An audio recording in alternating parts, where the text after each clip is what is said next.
Hello friends, good evening. Welcome back to our channel granny's kitchen. ఈరోజు గోధుమ రవ్వ పులిహార ఎలా ప్రిపేర్ చేసుకోవాలో చూపిస్తాను. చాలా బాగుంటుంది. మార్నింగ్ టిఫిన్కి ఏమీ లేనప్పుడు అస్సలు టెన్షన్ పడకుండా ఇలా గోధుమ రవ్వ పులిహార చేసుకోండి. మీ ఫ్యామిలీ అందరూ చాలా బాగా ఎంజాయ్ చేస్తారు. డెఫినెట్గా ట్రై చేయండి. వీడియోలోకి వెళ్ళే ముందు గోధుమ రవ్వలో హెల్త్ బెనిఫిట్స్ ఏంటో చూసేయండి. ముందుగా పాన్ తీసుకుని 3 కప్స్ వాటర్ యాడ్ చేసుకోండి. అంటే 1 కప్పు గోధుమ రవ్వకి 2 కప్పుల వాటర్ యాడ్ చేసుకోవాలి.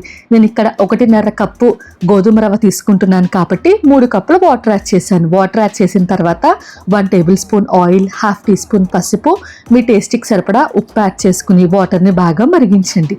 వాటర్ మరిగిన తర్వాత 1.5 కప్పు గోధుమ రవ్వను యాడ్ చేసుకుని బాగా మిక్స్ చేసుకోండి. మీకు కావాలంటే గోధుమ రవ్వ వేపి కూడా వాటర్లోకి యాడ్ చేసుకోవచ్చు. నేనైతే వేపట్లేదు, గోధుమ రవ్వ డైరెక్ట్గా యాడ్ చేసేస్తున్నాను.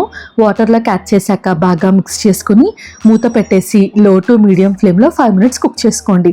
5 నిమిషాలు కుక్ చేస్తే పర్ఫెక్ట్గా గోధుమ రవ్వ పొడి పొల్లాడితే కుక్ అయిపోతుంది. 5 to 6 మినిట్స్, అంతకన్నా ఎక్కువ టైం ఏం పట్టదు. 5 నిమిషాల తర్వాత స్టవ్ ఆఫ్ చేసేసి బాగా మిక్స్ చేసుకుని పక్కన పెట్టేసుకోండి. గోధుమ రవ్వ చల్లారిన తర్వాత ఒక బౌల్లో క్యాచ్ చేసుకుని పక్కన పెట్టుకోండి. నేను 1.5 కప్పు గోధుమ రవ్వ తీసుకున్నాను కాబట్టి ముగ్గురికి సఫిషియెంట్గా సరిపోతుంది. గోధుమ రవ్వ చల్లారేలోపు ఇందులోకి తాలింపు ప్రిపేర్ చేసుకుందాం. ఒక పాన్ తీసుకుని 3 to 4 table spoons oil add చేసుకోండి. ఆయిల్ బాగా హీట్ అయిన తర్వాత 3 టేబుల్ స్పూన్స్ పల్లీలు, మీకు ఇష్టమైతే జీడిపప్పును కూడా యాడ్ చేసుకోండి. పల్లీలు కొద్దిగా ఫ్రై అవ్వాలి కాబట్టి ముందు యాడ్ చేసాము.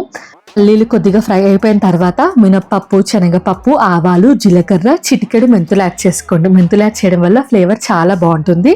తాలింపు బాగా ఫ్రై అయిపోయిన తర్వాత దింపే ముందు పచ్చిమిరపకాయలు, కరివేపాకు, ఎండుమిర్చి యాడ్ చేసి తాలింపును బాగా ఫ్రై చేసుకుని ఇంకా గోధుమ రవ్వలోకి యాడ్ చేసేసుకోండి.